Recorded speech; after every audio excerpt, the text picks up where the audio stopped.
नमस्कार दोस्तों। हम आदिकाल के जो पहले वीडियो डाले थे उसमें 46 क्वेश्चन हमने करा दिया था।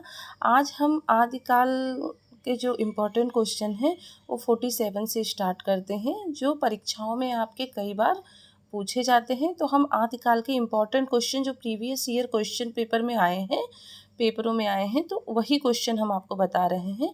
तो अगर वीडियो पसंद आता है तो प्लीज़ चैनल को लाइक शेयर सब्सक्राइब ज़रूर कर दीजिएगा।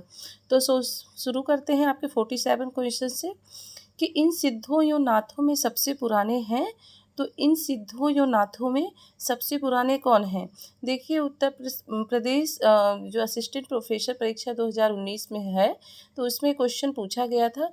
तो इसमें आपका ऑप्शन ए और बी सरहपा और मच्छरनाथ दोनों आपके ऑप्शन सही बताए गए थे, तो इसमें आपको कॉमन नंबर मिला था। तो देखिए इसमें क्या है कि उपयुक्त प्रश्न के विकल्पों के आधार पर सिद्धों में सबसे पुराने सरहपा हैं तथा नाथों में सबसे पुराने मच्छरनाथ हैं, जिन्हें गोरखनाथ का गुरु माना जाता है। और इसमें आयोग ने दोनों उत्तर दिए हैं। तो इसमें क्या है, सिद्धों में सबसे पुराने कौन है? सरफा, और नाथों में सबसे पुराने मच्छरनाथ। तो इसमें सिद्धों और नाथों में सबसे पुराने पूछा गया था दोनों, तो दोनों ही आंसर दिया गया था। आपके आगे का क्वेश्चन है कि नाथपंथ सिद्धों की परंपरा से ही छटकर निकला है, यह कथन किसका है? तो नाथपंथ सिद्धों की परंपरा से छटकर निकला है, यह कथन आचार्य रामचंद्र शुक्ल का है। ये देखिए असिस्टेंट प्रोफेसर 2021 में क्वेश्चन पूछे गए थे। अब थोड़ा सा इनके बारे में देख लेते हैं। आचार्य रामचंद्र शुक्ल ने अपने साहित्य ऐतिहासिक ग्रंथ हिंदी साहित्य का इतिहास में लिखा है। कहाँ किस में लिखा है? हिंदी साहित्य की इतिहास में लिखा है कि नाथपंथ सिद्धों की परंपरा से ही छटकर निकला है, अतः नाथपंथ बौद्धों की व्रजयान शाखा से निकला है। किस शाखा से निकला है? व्रजयान शाखा से निकला है। तथा गोरखनाथ ने पतंजलि में उच्च लक्ष्य ईश्वर प्राप्ति को लेकर हठयोग का प्रवर्तन किया है। आगे का क्वेश्चन है, आचार्य हजारी प्रसाद द्विवेदी ने अपभ्रंश को क्या कहा है? तो आचार्य हजारी प्रसाद द्विवेदी ने अपभ्रंश को क्या कहा है? पुरानी हिंदी कहा है। देखिए यहाँ थोड़ा सा इम्पोर्टेंट देखते हैं कि रामचंद्र शुक्ल ने पुरानी हिंदी को प्राकृतिक भाषा हिंदी या अपभ्रंश कहा है।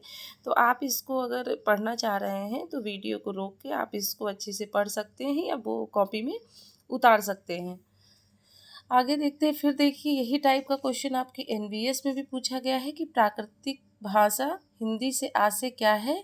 तो क्या है? अपभ्रंश। देखिए कि क्वेश्चन कई तरह से पूछा जाता है, कभी कभी डीप में जाके उस क्वेश्चन को उठाया जाता है, जिससे विद्यार्थियों को समझने में बहुत दिक्कत होती है। तो ध्यान से इस सब चीज़ को देखिएगा। आगे का क्वेश्चन है, 10वीं से 14वीं शताब्दी के साहित्य को किस विद्वान ने आदिकाल के अंतर्गत रखा है? किसमें? 10वीं से 14वीं शताब्दी के साहित्य में। तो हजारी प्रसाद द्विवेदी ने 10वीं से 14वीं शताब्दी के साहित्य को आदिकाल के अंतर्गत रखा है। अब आपका आगे है, अपभ्रंश को पुरानी हिंदी सर्वप्रथम किसने कहा? तो अपभ्रंश को पुरानी हिंदी सर्वप्रथम चंद्रधर शर्मा गुलेरी ने कहा है। ये आपका देख लीजिएगा कि अपभ्रंश को पुरानी हिंदी सर्वप्रथम चंद्रधर शर्मा गुलेरी ने कहा है। इनकी प्रसिद्धि का कारण इनके द्वारा लिखित कहानी। चंद्रधर शर्मा गुलेरी की कहानी कौन सा था? बहुत फेमस कहानी है जो हर बार पेपर में पूछी जाती है, उसने कहा था।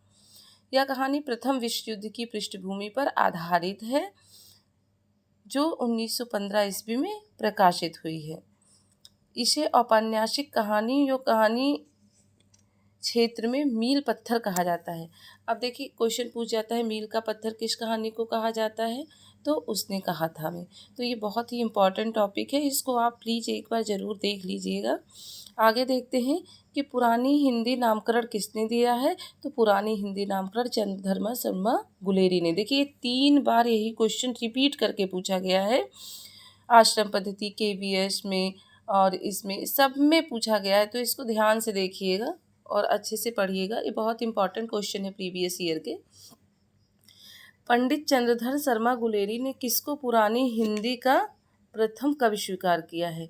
तो पंडित चंद्रधर शर्मा गुलेरी ने किसको स्वीकार किया है? राजा मुंज को स्वीकार किया है। देखिए आगे का क्वेश्चन, अपभ्रंश का वाल्मीकि किसे कहा जाता है? पीजीटी परीक्षा 2005 में, टीजीटी 2013, PGT 2011। देखिए ये सारे में ये क्वेश्चन पूछा गया, बहुत इंपॉर्टेंट है। तो देखिएगा, अपभ्रंश का वाल्मीकि किसे कहते हैं? स्वयंभू को कहते हैं। स्वयंभू देवकृत कौन सी रचना है? पौंचर्यु, जो किसने कांड में है? 83, 5 कांड और 83 संधियों वाला विशाल महाकाव्य क्या? पौंचर्यु। तो स्वयंभू को अपभ्रंश का प्रथम महाकवि और अपभ्रंश का वाल्मीकि कहा जाता है। फिर यही क्वेश्चन देखिए, अपभ्रंश का वाल्मीकि कहा जाता है तो किसको कहा जाता है? स्वयंभू को। फिर यही रिपीटेड क्वेश्चन, फिर स्वयंभी की, आप देखिए यहाँ पे रिपीटेड ही है लेकिन क्वेश्चन थोड़ा सा चेंज कर दिया गया है कि स्वयंभू की कृति का नाम क्या है? तो स्वयंभू की कृति का नाम क्या है? पौंचर्यु है, जो आश्रम पद्धति 2009 में पूछा गया था। देखिए फिर यही क्वेश्चन है, पौंचर्यु किसकी रचना है? तो स्वयंभू की 2011 PGT में पूछा गया था। अब इस तरह देखिए, इनमें से किस ग्रंथ में लिखा गया है कि अग्नि परीक्षा के बाद सीता जैन धर्म में दीक्षित हो जाती है? तो किस चरित में लिखा गया है? पौंचर्यु में लिखा गया है कि सीता जैन धर्म में दीक्षित हो जाती है अग्नि परीक्षा के बाद। ये देखिए दिल्ली केंद्रीय विद्यालय PGT 2015 में पूछा गया था। देखिए 5-6 क्वेश्चन जो हैं इसी टाइप के आपके लगातार पेपरों में आए हैं, तो ये बहुत इंपॉर्टेंट क्वेश्चन है, इसको ध्यान से देखिएगा। आगे का है कि इनमें से कौन सा ग्रंथ लौकिक चरित काव्य माना जाता है? तो भविष्यति कथा कहा जो है वो लौकिक चरित काव्य माना जाता है। अपभ्रंश का भवभूत किसे कहा जाता है? तो अपभ्रंश का भवभूत पुष्पदंत को कहा जाता है। इंपॉर्टेंट क्वेश्चन है। कौन सी रचना पुष्पदंत की नहीं है? तो पौंचर्यु पुष्पदंत की नहीं है, जबकि पौंचर्यु किसकी है? स्वयंभू की है। जबकि महापुराण जसहरचर्यु और जयकुमारचर्यु किसकी है? पुष्पदंत की है। कौन सी रचना स्वयंभू की नहीं है? तो स्वयंभू की कौन सी रचना नहीं है? महापुराण नहीं है। बाकी पौंचर्यु, स्वयंभू और ऋटिरेम चर्यु ये किसकी है? स्वयंभू की है। अब देखिए महापुराण के रचनाकार कौन है? तो महापुराण के रचनाकार पुष्पदंत हैं। अब देखिए इनकी 3 रचनाएं मिलती हैं, महापुराण, जयकुमारचर्यु तथा जसहरचर्यु किसकी है? पुष्पदंत की। ये तीनों रचनाएं हैं, बहुत ही महत्वपूर्ण है। इसमें 63 महापुरुषों की जीवन घटनाओं को वर्णन किया गया है। प्रसंगवश इनमें रामकथा को भी स्थान मिला है। आगे है, खड़ी बोली में सबसे पहले काव्य सृजन करने वाले कवि कौन है? तो खड़ी बोली में सबसे पहले काव्य सृजन करने वाले कवि कौन है? अमीर खुसरो हैं। अब देखिए थोड़ा अमीर खुसरो के बारे में देखते हैं कि सबसे पहले काव्य सृजन करने वाले कवि अमीर खुसरो हैं। इस भाषा का इस नाम से उल्लेख सबसे पहले उन्हीं की रचनाओं में मिलता है। वे फारसी के भी अपने समय के सबसे बड़े भारतीय कवि थे। मुकरी लिखने का सर्वप्रथम प्रयास उन्होंने ही किया था। अमीर खुसरो की प्रसिद्ध रचनाएं कौन सी हैं? खलिकबारी, पहेलियाँ, मुकरियाँ, 2 शकुने या सुखने तथा गजल इत्यादि ये अमीर खुसरो की प्रमुख रचनाएं हैं, बहुत ही इम्पॉर्टेंट है। देखिए खड़ी बोली हिंदी में सर्वप्रथम रचना करने वाले कवि TGT 2001 में पूछा गया था, अमीर खुसरो। देखिए PGT 2002 में लगातार ये क्वेश्चन देखिए आए हैं। फिर मुकरी लिखने का सर्वप्रथम प्रयास किस कवि ने किया है? तो मुकरी लिखने का सर्वप्रथम प्रयास अमीर खुसरो ने किया है। ये डायरेक्ट प्रवक्ता परीक्षा 2014 में पूछा गया था। देखिए ये हिंदी के बहुत ही इम्पॉर्टेंट क्वेश्चन है, जो आपके पेपर में TGT, PGT, LT, GIC, ये प्रवक्ता DSSS इन सब में पूछे ही जाते हैं। और हमें प्रीवियस ईयर के क्वेश्चन को 1 से 2 बार ज़रूर पढ़ना चाहिए, क्योंकि इससे हमें आइडिया एक तो मिलता है किस तरह के पेपर आए हैं, और हमें क्वेश्चन का भी पता चलता है कि कौन सा क्वेश्चन बहुत इंपॉर्टेंट है। अभी ये इस टाइप में पूछा गया है, लेकिन हो सकता है आपके 2024-25 का जो पेपर हो उसमें यही क्वेश्चन पूछा गया हो, पर इसका जो आइडिया जो पूछने का तरीका हो वो बड़ा कर दिया हो, डीप में चला गया हो।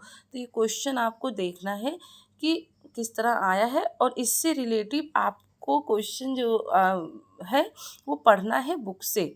जब तक आप बुक में डीपली नहीं पढ़ेंगे तब तक आप कोई भी क्वेश्चन का आंसर नहीं दे सकते हैं। और बुक में डीपली पढ़ने का अर्थ होता है कि कहीं से भी क्वेश्चन किस तरह से भी पूछा गया तो हम उसको आसानी से कर सकते हैं, क्योंकि हमने उसको डीपली पढ़ा है, उसको समझा है, ना कि हम रट्टू विद्या याद किए हैं। तो ये क्वेश्चन कराने का मतलब ये है कि आपको ये देखना है, एक तो ये इससे आपका रिवीजन हो जा रहा है, दूसरे आपको देखना है कि जो क्वेश्चन सबसे ज़्यादा पूछे गए हैं पेपर में, उन क्वेश्चन को आप थोड़ा सा डीपली उनके बारे में, जैसे अमीर खुसरो हैं तो उनके बारे में डीपली देखिए, यहाँ बता दिया गया है, उनका मेन मेन पॉइंट बता दिया गया, आप इसको ध्यान से देख सकते हैं। अब देखिए, निम्नलिखित में से कौन आदिकाल के अंतिम चरण के सुप्रसिद्ध कवि हैं? तो अंतिम चरण के आदिकाल के सुप्रसिद्ध कवि अमीर खुसरो हैं। कैसे? अमीर खुसरो अंतिम चरण के सुप्रसिद्ध कवि हैं। इनका जन्म 1253 ईस्वी में वर्तमान कासगंज उत्तर प्रदेश जिले के पटियाली नामक गांव में हुआ था। इम्पॉर्टेंट है, इसको जरूर लिख लीजिएगा। अन्य कवियों का समय इस प्रकार है: अब्दुल रहमान 11वीं सदी, स्वयंभू व पुष्पदंत 10वीं शताब्दी के जैन कवि माने जाते हैं। आगे देखते हैं, अमीर खुसरो हिंदी साहित्य के किस काल से संबंधित है? तो अमीर खुसरो हिंदी साहित्य के आदिकाल से संबंधित है। खुसरो का लक्ष्य जनता का मनोरंजन था, पर कबीर धर्मोपदेशक थे। यह किसकी युक्ति है? तो यह आचार्य रामचंद्र शुक्ल की युक्ति है। खुसरो का लक्ष्य क्या था? जनता का मनोरंजन था, पर कबीर धर्मोपदेशक थे। शुक्ल जी के अन्य कथन बहुत ही, इसको इम्पोर्टेंट देखिए, लिख ही लीजिए इसको, कि शुक्ल जी के कथन: कबीर की अपेक्षा खुसरो का ध्यान बोलचाल की भाषा की ओर अधिक था। दूसरा क्या है? खुसरो की पहेलियाँ और मुकरियाँ प्रसिद्ध हैं, इनमें उक्त वैचित्र की प्रधानता थी। यद्यपि रसीले गीत और दोहे भी इन्होंने लिखे हैं। बहुत इंपॉर्टेंट है, शुक्ल जी का कथन है ये। निम्न में से कौन शिलांकित कृति है? तो राउल वेल क्या है? शिलांकित कृति है। अब देखिए, यह गद्य, राउल वेल जो है वो गद्य पद मिश्रित चंपू काव्य की प्राचीनतम हिंदी कृति है। इनकी रचना राउल नायिका के नक्सिक वर्णन के प्रसंग में हुई है। आरंभ में कवि ने राउल के सौंदर्य का वर्णन पद में किया है और फिर गद्य का प्रयोग किया है। इस कृति के रचयिता कौन है? रोड़ा नामक कवि माने जाते हैं। राउल वेल में हिंदी में नक्सिक वर्णन की श्रृंगार परंपरा आरंभ होती है, जिनमें राजस्थानी प्रधान है। हिंदी की 7 बोलियों के शब्द इसमें मिलते हैं। ये राउल वेल के बारे में जो कृति है, उनके बारे में विस्तार से यहाँ बताया गया है। राउल वेल की नायिका कौन थी, किस चीज़ का वर्णन किया गया है, ये सब क्वेश्चन पूछ सकते हैं। अब देखिए, यहाँ पे है राउल वेल किस तरह की रचना है? तो राउल वेल गद्य पद मिश्रित चंपू काव्य है। कलचुरी राजवंश की 7 नायिकाओं के नक्सिक वर्णन से संबंधित ग्रंथ कौन सा है? तो ये राउल वेल है। आगे है, कुबलय माला कथा के लेखक कौन है? तो कुबलय माला कथा के लेखक उद्योतन सूरी हैं। कुबलय माला तथा आदिकालीन गद्य साहित्य है, जिसके लेखक उद्योतन सूरी हैं। अब आदिकालीन गद्य साहित्य कौन कौन से हैं? देखिए, इंपॉर्टेंट है क्वेश्चन, हर बार पेपर में आते हैं। उक्त व्यक्ति प्रकरण किसने किया है, लिखा है? दामोदर कवि ने। वर्ण रत्नाकर के लेखक कौन है? ज्योतिरेश्वर ठाकुर। राउल वेल चंपू जो काव्य है गद्य पद मिश्रित, वो किसने लिखा है? रोड़ा कवि। और ये क्या है? आदिकालीन गद्य साहित्य है। निम्नलिखित में कौन व्याकरण ग्रंथ के रूप में प्रतिष्ठित है? तो उक्त व्यक्ति प्रकरण व्याकरण ग्रंथ के रूप में प्रतिष्ठित है। अब थोड़ा इसके बारे में विस्तार से पढ़ लेते हैं कि उक्त व्यक्ति प्रकरण व्याकरण के रूप में प्रतिष्ठित है। महाराज गोविंद चंद्र के सभा पंडित दामोदर शर्मा ने 12वीं शताब्दी में इस पुस्तक की रचना की थी। डॉक्टर हजारी प्रसाद द्विवेदी के शब्दों में, किसके शब्दों में? डॉक्टर हजारी प्रसाद द्विवेदी के शब्दों में क्या कहा गया है कि उक्त व्यक्ति प्रकरण एक अत्यंत महत्वपूर्ण ग्रंथ है। हिंदी व्याकरण की ओर उस समय ध्यान दिया जाने लगा था, यह भी इस पुस्तक में सिद्ध होता है। अब थोड़ा सा अन्य इम्पॉर्टेंट को देखते हैं कि मैथिली हिंदी में रचित गद्य की पुस्तक वर्ण रत्नाकर डॉक्टर सुनीत कुमार चटर्जी और पंडित बबुआ मिश्र के संपादन में बंगाल एशियाटिक सोसाइटी से प्रकाशित हुआ था। अब देखिए, इसमें कई तरह क्वेश्चन बन जाते हैं। वर्ण रत्नाकर कौन सी पुस्तक है? तो गद्य की पुस्तक है। किसमें रचित है? मैथिली हिंदी में रचित है। लेखक कौन है? डॉक्टर सुनीत कुमार चटर्जी और पंडित बबुआ मिश्र हैं। कहाँ से प्रकाशित हुई? बंगाल एशियाटिक सोसाइटी से प्रकाशित हुई। तो ये कई, एक ही क्वेश्चन में आपके 3 से 4 को आंसर क्वेश्चन मिल जाते हैं। उक्त व्यक्ति प्रकरण ग्रंथ किसका है? देखिए, यह ग्रंथ है, क्या है? व्याकरण है। उक्त व्यक्ति क्या है? व्याकरण है। देखिए, उक्त व्यक्ति प्रकरण का रचनाकार कौन है? ये क्या है? दामोदर शर्मा। उक्त व्यक्ति प्रकरण के कौन है? दामोदर शर्मा है। कौन सी रचना व्याकरण ग्रंथ है? तो आपका उक्त व्यक्ति प्रकरण है। इनमें से कौन सी भाषा आदिकाल की है? तो डिंगल पिंगल भाषा क्या है? आदिकाल की है। डिंगल पिंगल क्या है? आदिकालीन भाषा है जो क्रमशः राजस्थानी और ब्रज भाषा से मिलती है। हिंदी चारण कवियों की भाषा या रासो साहित्य की भाषा मुख्यतः डिंगल ही रही है। डॉक्टर नगेन अपने संपादित ग्रंथ हिंदी साहित्य का इतिहास में इसे शैली मानते हैं। आगे देखते हैं, चारण साहित्य किस साहित्य का दूसरा नाम है? तो चारण साहित्य रासो साहित्य का दूसरा नाम है। थोड़ा सा इसके बारे में विस्तार से देखते हैं कि सिद्ध साहित्य के इतिहास में 84 सिद्धों का उल्लेख मिलता है। सरहप्पा, सबरप्पा, लुइप्पा, विरूप्पा, डोमिप्पा, कड़हप्पा, कुकुरिप्पा और ये सब क्या है? सिद्ध कवि हैं। ये सिद्ध कवि हैं। और नाथपंथी योगी अलग जगाते हैं। नाथपंथी जिन ग्रंथों को क्या कहा गया है? प्रमुख मानते हैं नागपंथी, उनमें सबसे प्राचीन हठयोग संबंधी ग्रंथ घेरंड संहिता और शिव संहिता है। इम्पॉर्टेंट टॉपिक है, इसको आप प्लीज देख लीजिएगा। गोरखनाथ द्वारा रचित प्रमुख कृतियाँ कौन सी हैं? हठयोग है, गोरखनाथ ज्ञानमृत, गोरक्ष कल्प आदि। जैन साहित्य प्राकृतिक जो संस्कृत भाषा में मिलते हैं। जैन साहित्य जिसे आगम कहा जाता है, इनकी संख्या 12 बताई गई है। ये सिद्धनाथ और जैन के इम्पॉर्टेंट क्वेश्चन है। आगे देखते हैं, निम्नलिखित में से कौन 84 सिद्धों में नहीं है? तो सारंगधर नहीं है, जबकि विरूप्पा, कड़हप्पा और कुकुरिप्पा जो है वो 84 सिद्धों में है, क्योंकि सिद्धों की जो संख्या है वो 84 मानी गई है।